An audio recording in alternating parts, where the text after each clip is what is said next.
to connect. So maybe, oh, there she is. Oh, goodness. Oh, Oh, thank I'm goodness. so sorry.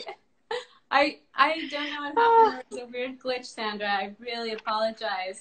I'm sorry. Oh, that's okay. I was ready to give a studio visit that I've never done before. So I was ready to like just, improvise here. And Just testing your improv skills, right?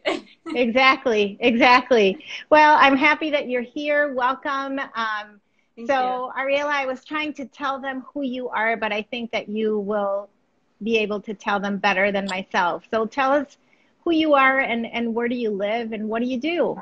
Sure. So yeah, I'm a licensed marriage and family therapist and a registered art therapist, and I'm based in Berkeley, California. I work with children, teens, and adults in my practice, and I specialize in treating trauma, anxiety, and maternal mental health. Yeah, so I see clients usually individually. I also work with families and parents. And sometimes I run groups. I ran one this week for new moms, so it just depends, but primarily individually. Okay. I think there's something like weird with your internet because I'm seeing you a little bit blurry, but hopefully it will take care of itself. At least I can hear you okay. I just can't see you very clearly. Oh no, So, is that um, yeah, as long as we can hear you, you're okay. okay? It just looks very blurry for some reason, but oh, there, it's coming. Oh, much better. Good. So, tell us a little bit about what art therapy is. So art therapy is, well, just to say, in the U.S., the field emerged in the 1940s. Margaret Nomberg and Edith Kramer are two of the founders, and Nomberg came from through the field of psychology, and Kramer through fine arts, and so kind of meeting in this kind of right in this middle, in the middle ground there, and also the American Association of Art Therapy began in 1970. So, the field has kind of continued to grow. I would say it's, grown from there. And what art therapy is it's a type of therapy that uses the visual arts as a mode of self-expression in order to facilitate healing and self-growth, psychological healing and self-growth. And there's I want to just mention, there are different types of creative arts therapies. Visual arts is one, but also, and really important are drama therapy, music therapy,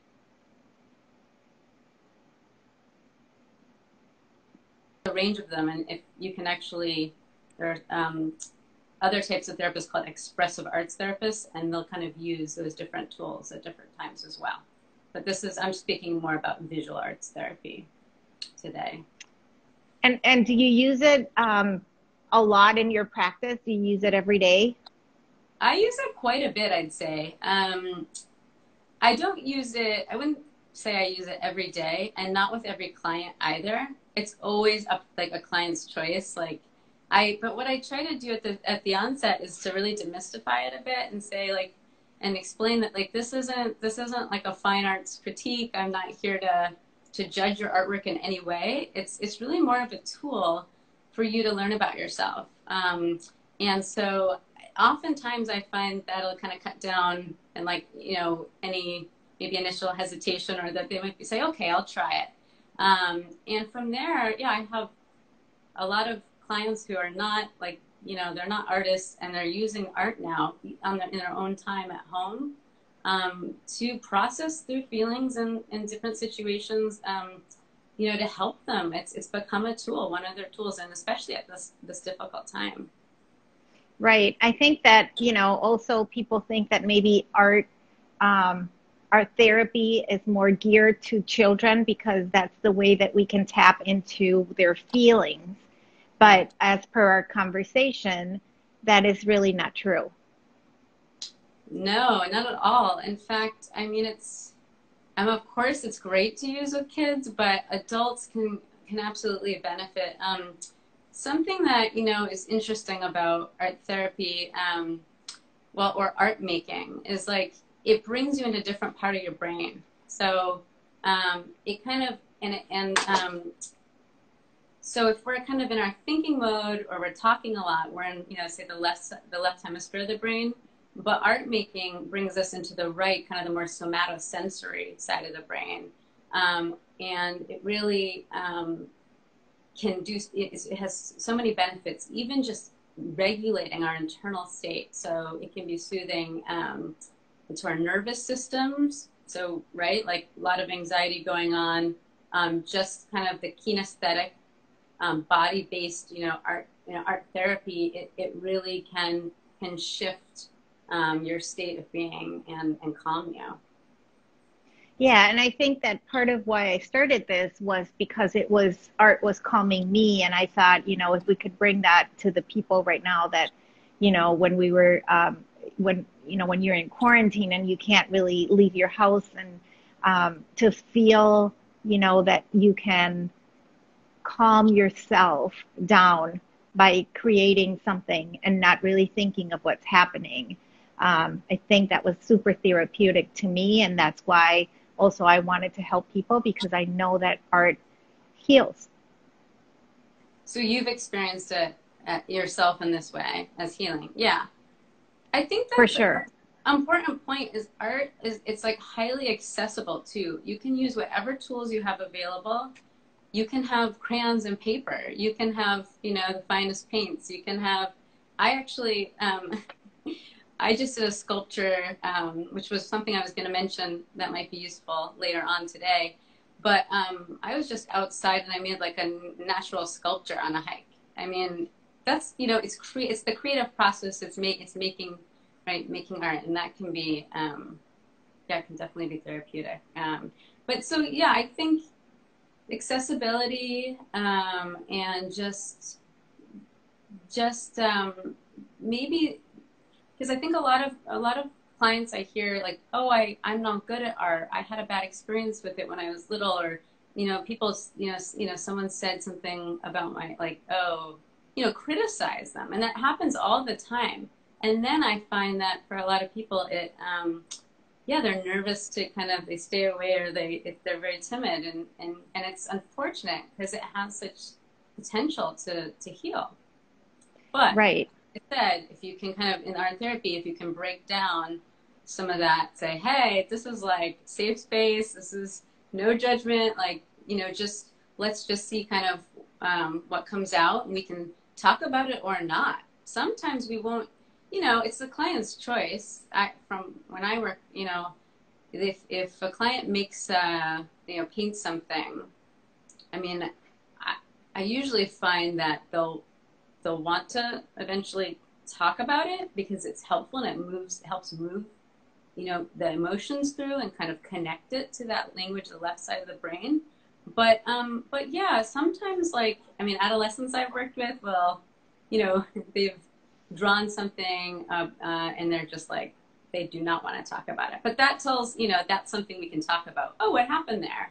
And Right. It brings, there's a lot of discussion that can happen about process, which is really what I'm focused on primarily as an art therapist, is the process. Like, what feelings, do you notice arising as you're making this art? Do you feel sensations in certain parts of your body? Did you have thoughts coming through your mind? Well, let's talk about, what these are. And it gives fodder for like the therapy session. And there's so many ways to go from there. I think when you're talking about the process and what you feel, I think me as an artist personally, when I'm reacting to a painting and I get excited, your endorphins are all over and you want to keep going. So the juices are going and you just are in this flow. It's important to find that flow, but also we are our worst criticism as well, because we stop ourselves in our tracks and we are saying I don't like this and I'm not, going to work at it. And this is horrible. This is terrible. And we stop ourselves. And that's another way of feeling. It's another way of processing art. So not always it's a feel good experience. That's You true. can always struggle, Yeah. and find that, it's hard to find the rhythm as an artist. It's hard to stay in that rhythm. You might have a dry time that you just are not producing. And you struggle with that.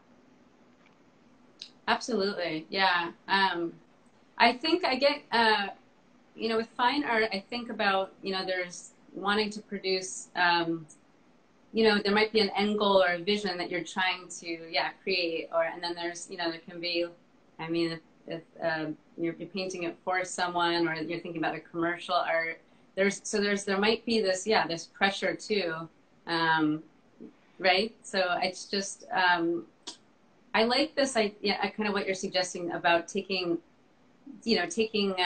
breaks when you're not, if it's not feeling, or just noticing the process that comes up, because I think that there can be blocks that come up, fine art, however you're using art. Yeah. And so do you find yourself now, more than maybe a year ago or 2 years ago, finding that anxiety and stress has risen tremendously? Yeah. Oh yeah. So the clients that I'm working with, well, yeah.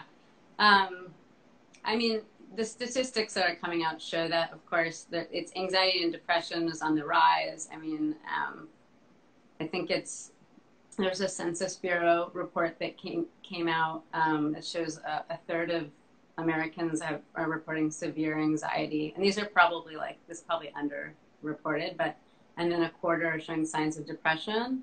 But within my own practice, I'm having clients who I have not seen for a while calling me up and wanting to start again. So I think, and then within the clients I'm working with now, there's just so many added layers of stress going on. I mean, right. We could, I could go into that or not, but Please do. Yeah, just, we're in the midst of a global pandemic, right? We've got other layers too, though. We have climate change, which has not gone away, which is very real. We are in the midst of a national conversation about systemic racism. The economy is failing for so many people, and the list goes on. And so I would say that, a lot of what we're dealing with here, because we have such a high level of uncertainty, kind of constant exposure, and the unknown is, we're dealing with traumatic stress, a lot of us. And in a way, maybe just saying that out loud is useful, so that we really take seriously, we've got to take care of ourselves in this. It doesn't mean we need to stay in that state. If we feel anxious, we can do things to regulate ourselves, right? So what are the things that regulate us? Well, I think I started to talk about this and how art therapy can be useful, but really I would say coming into the body and inhabiting the body, because the nervous system, during these stressful times, it's agitated. It gets, we can go into sympathetic nervous system, the fight or flight, freeze. We can be really intensified. So how can we soothe ourselves? Well, we can use the 5 senses as a starting point, right? Just if you take a moment now and just notice wherever you are, what do you feel? What, maybe with your hands, or, under your seat? What do you feel using, the different senses? What do you smell? Is lunch cooking? There's some smells with that. What do you see? What do you hear? All of these things to really tune into ourselves. I think mindfulness at this moment, it's such a buzzword, I know, but it's really critical. So I'd say that's one way to soothe. Let's see. And so if developing I think a daily practice of some sort, whether it's meditation, walking, yoga, it could be, a number of things. Just, kind of tuning into yourself for those minutes of the day and having it be consistent. having it be like a routine and a rhythm, because that counters the uncertainty. Uncertainty is it's unpredictable. We don't know what's going to happen. But when you have this kind of thread that goes through the days, it can really tie together and give you some sense. Well, I know tomorrow I'm going to wake up and I'm going to do my morning routine, and I have my little bedtime routine, or whatever they are. And that can I think you're absolutely right. I think the threat of everything is, having a routine and being able to breathe through it all, know how to breathe through your stomach and not your chest, right? And just take those deep breaths, because that really can help you. Like you said, our nervous system is so in such a high alert that we forget to breathe. So we're either breathing really fast, or we're breathing with our chest, and we're not getting enough air into our lungs consciously.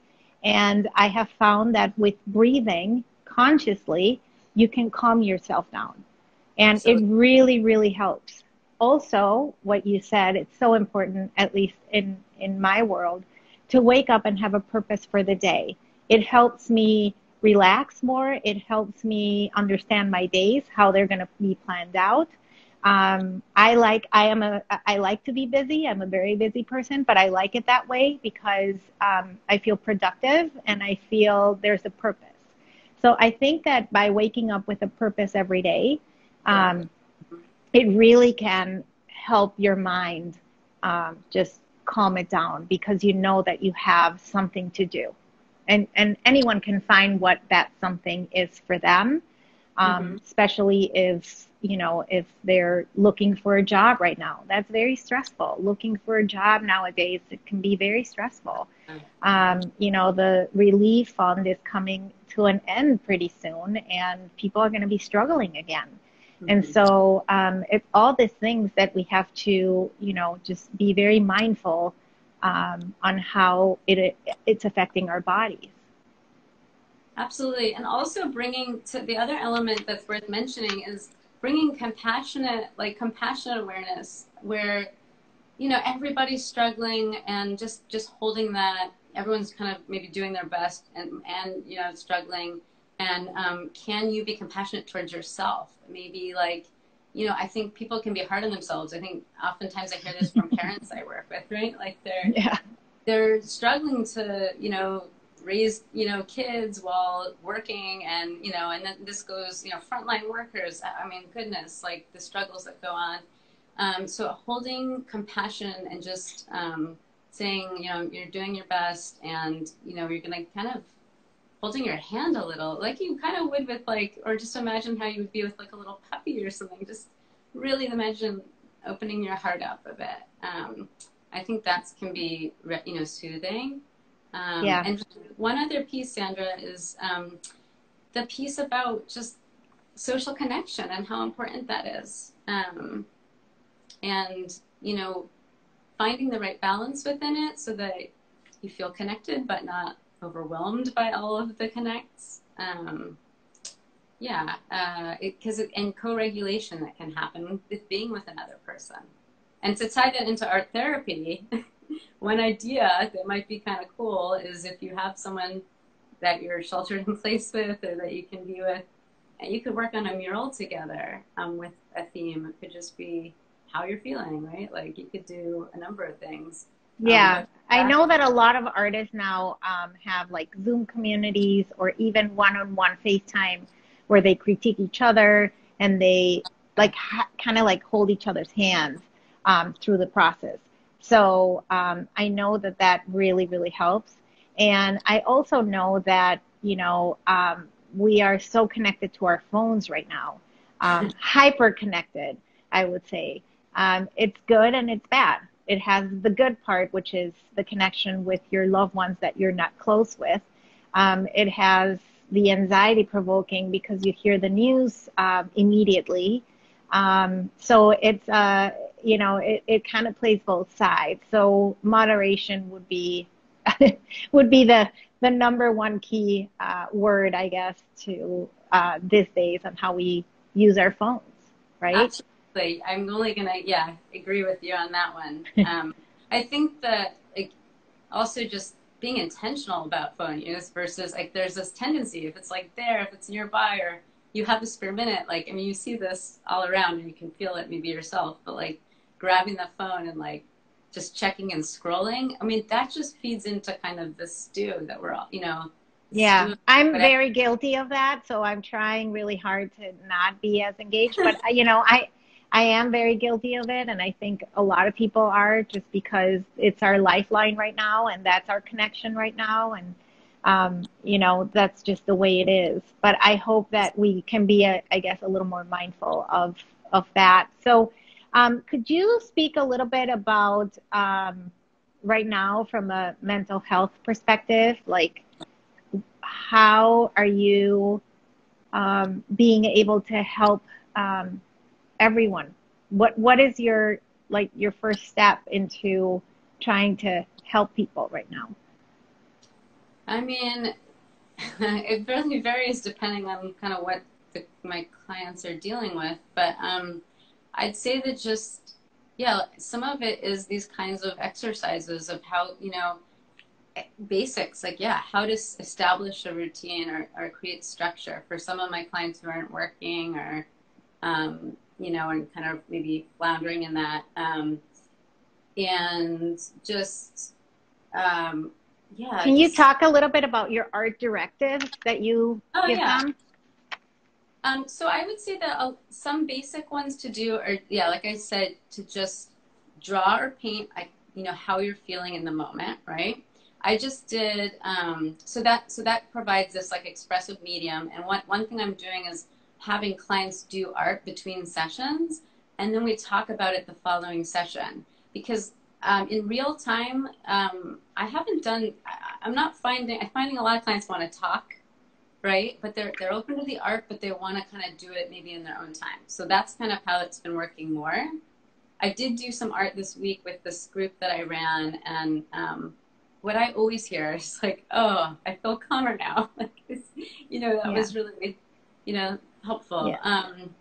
So let's see. So I think also, gosh, it's a lot of meaning making, like existential, you know, exploring the existential questions about life, like, you know, and kind of establish, okay, what things are known, like, are you safe now? But okay, you know, you want to be tuned in to what's going on. How can you do that? Stay safe and stay regulated. It's like, you know, kind of moving amongst these things. Let's see. So yeah, I guess I think you have some examples there to show us. Oh, sorry. Well, yeah, I do some art. What basically, I'll just say that because, you know, due to client confidentiality, I can't show any artwork, right, of theirs. Right. But Right. I came up with a smorgasbord of various art, you know, directives that either I made or did in, you know, some years ago. But I'll show them for examples that you want to see some of the ideas. That'd be great. Yeah, that'd be really great, because then we understand what the art directive is. Okay. And I know that what we're seeing right now is a beautiful painting by your mother-in-law, Cook-Shonkoff. That is true. It's beautiful.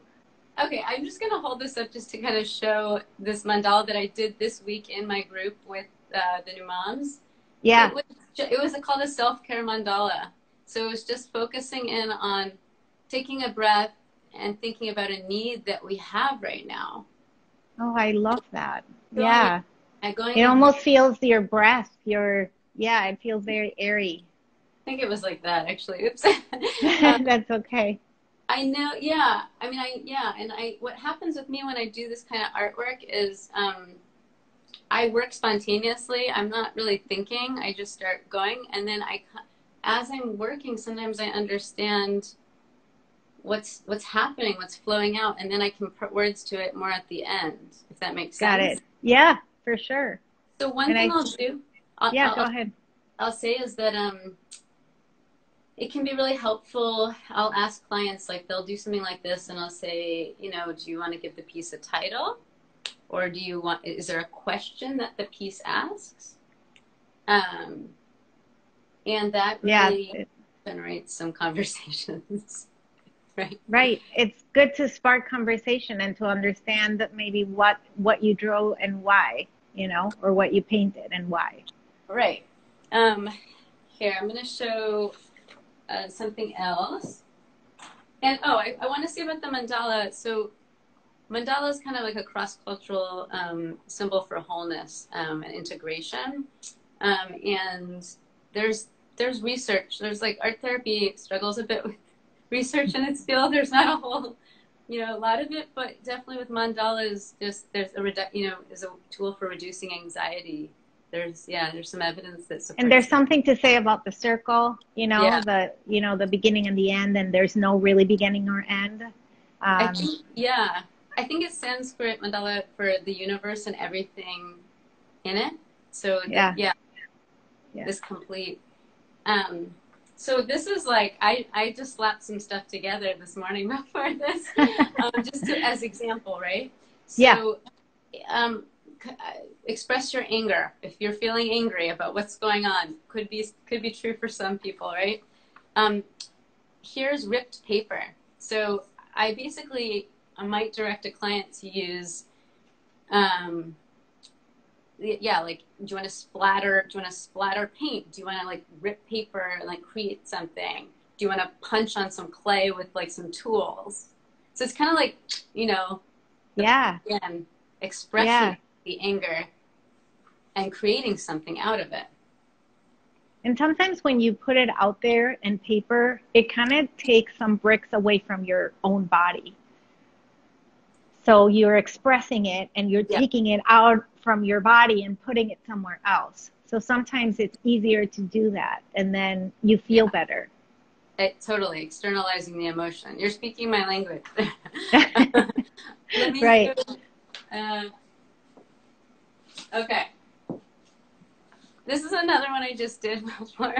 It's collage poetry. So this is okay. I'm gonna sit down for a minute.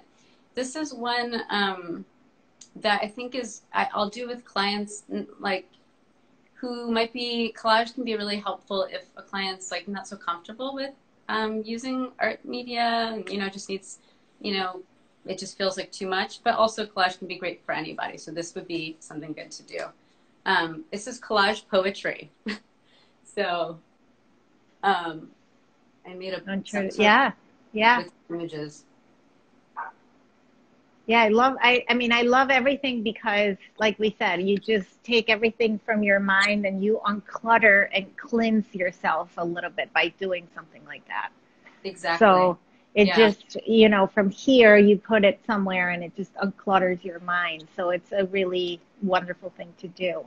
Mm-hmm. So who have been your influences, you think? I would say, as in terms of art therapy, Linda Chapman, who was my professor at school and went on to become my supervisor, postgraduate, and my art therapy supervisor. She's worked extensively with traumatized children, and she's developed like a neurobiological approach, art therapy approach. So it starts to like show exactly, working in collaboration with a psychologist who studies the brain.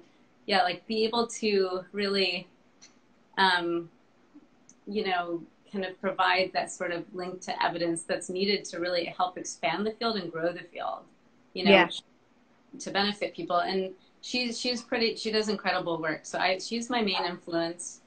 And then, I have go ahead. Are you seeing your patients via Zoom then?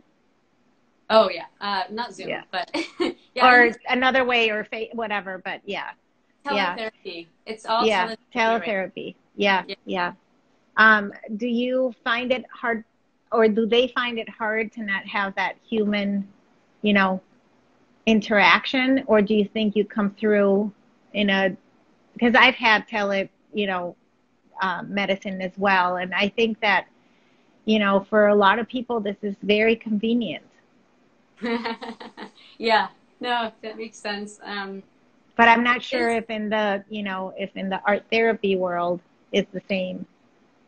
It depends on the client. Like I will say it's limiting. I say it's limiting for art therapy. I mean, I was doing play therapy in here. Like my office is set up for, there's sand tray, there's, there's games, there's art, there's a lot of art materials and stuff.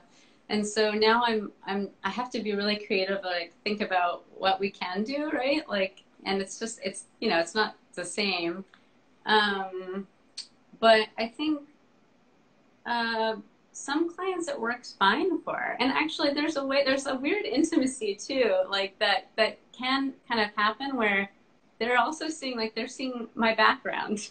Right, exactly. It's like, this is my house, right? Yes, yes, yes. Which is saying that I see theirs and I'm like, oh, is this, you redecorated, this room? This is it? It's funny, what like, we've been talking about, I can finally see it, right? Yeah. Yeah. But so it is, I'd say that it seems to work fairly. And I've had some clients, I think that they're processing almost more now, maybe because of the situation, but it's certainly like coming through via teletherapy. So yeah. I think it is working. With children, it's harder. With kids is what I would say. And family sessions are very challenging because of the screen size and getting people on and clustering them together when you're trying to work on, dynamics. That's a little bit hard, but yeah. And how are you doing with all of it? Are you okay? You're feeling good? Am I feeling good? Well, I'm trying to feel a little bit good because I think that is important. I think I describe it as the situation as the movie Groundhog's Day meets a roller coaster, which doesn't make sense, but it does to me. Like, 'cause it's like these, every day is like the same sort of, but then there's these like spikes and, oh my gosh, like, there's, I have 2 kids at home, there's chaos, oh my God. Or like the news, look what's happening in the news. And then, kind of coming down and having peaceful moments too with like, I get to spend more time with my family and there's some sweet stuff in that. And, and just, there's a way in which I'm more connected to my community and my neighbors. 'Cause we're distanced, but like everyone's just out. Right. Exactly. Everyone feels more connected and, and I think this is a time to, learn about each other and make those connections and don't isolate yourself. That's the worst thing you can do for yourself at this time. Isolation does not take you to good places, either in your heart or your mind. So make sure to make those connections and reach out and, use your skills, use your imagination, write, paint, play an instrument, anything that you can to get yourself out of a funk would be an incredible thing to do right now. Absolutely. I think there's almost a sense sometimes that, because there's a collective grief going on, right? Like then there's a sense of all these emotions that people, sometimes I get the feeling that people want to, they think they should act a certain way, but everyone's got to kind of get through each day. And so it's important to also live your life and hold what's, and all of this stuff is happening that's tragic, but, we all have to kind of do our best. Right. My friend Amy just said paddleboard yoga. That's another activity that people can do. What is it? Paddleboard yoga. It's like on the water, and always being by the water feels always so great, and it just brings a whole different level of calmness and peace and tranquility, and it's a really beautiful way to incorporate it. And so I think that we can conclude by saying that art therapy goes throughout the gamut from children to seniors. It really can help them in every way, shape, or form. Not only things that they don't understand, but things that might understand after they paint something. Like you said, to be more mindful and to feel the process. I love when you said, you know, use your five senses. Sometimes we even have the sixth one, and we have to listen to that one because it's Mhm. as important as the five. Um, and so I think that, you know, just breathe, have a routine, right? Mhm. Create, connect. What else? I think you're covering a lot. Oh, compassion, compassion, Compassion. compassion. Yes. Um, And I think also understanding that not everyone is at your same level of taking care of each other or how they live their lives, and not becoming judgmental of others on how they're handling things. Because I think that it's a trap where we can just fall there and start judging here and there. And that's a dangerous place to be, I believe. right. It's not, I mean, yeah, we're trying, the idea is like during these times of like, yeah, I mean, global crisis to come together and support each other. And I do see that happening too. I think that's important to hold. Like, this is kind of a liminal time, you know, space here. Like things are shifting, and there's a lot of potential um, Yeah. for, for community, for growth and those sorts of things. And to Um, learn how to not have to be a control freak, you know, because right now you can't control anything, right? There's yeah. just nothing to be able to control. And so you are at the mercy of an ever changing, um, every day, every moment. And you just have to adjust and learn to adjust And create your own anchor and within. create. I think Yeah, that, and that ties together everything you just kind of mentioned of like the bot. Yeah, like however you can anchor. Yeah, is it on a lake in nature? Is it kind of breathing into your body? Is it being around people? You know, the people you can be around. Like whatever this anchor right. is And when is you start feeling that sensation of anxiousness, you know, breathe through it, live through it, understand that you're going to be okay, tell yourself you're going to be okay, and this too shall pass, right? yeah. I like that. That's this too shall pass is key. Remember, yeah, it, you know, it's kind of it's fleeting, it's impermanent. Something new is going to develop. So this isn't forever. Because anxiety can kind of like you kind of go forward, you know, future trip, and then you cling on to something. Yes. But really, And I have learned that just to live through it without trying to not live through it or not feel it. You have to feel it, and it will pass. mm-hmm. You know that if you've had anxiety before, this too shall pass. So like you have to like let it ride with it, I guess. And Absolutely. Mm-hmm. And breathing is that, right, right? Kind of breathing in. You can imagine breathing in something that sustains you, and when you breathe out, you're letting go, right? So right, it's moving through.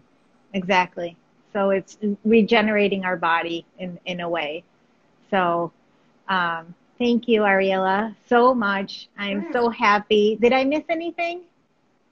I mean, if anything was missed, it's because of these technological glitches. But that's no, I don't think so.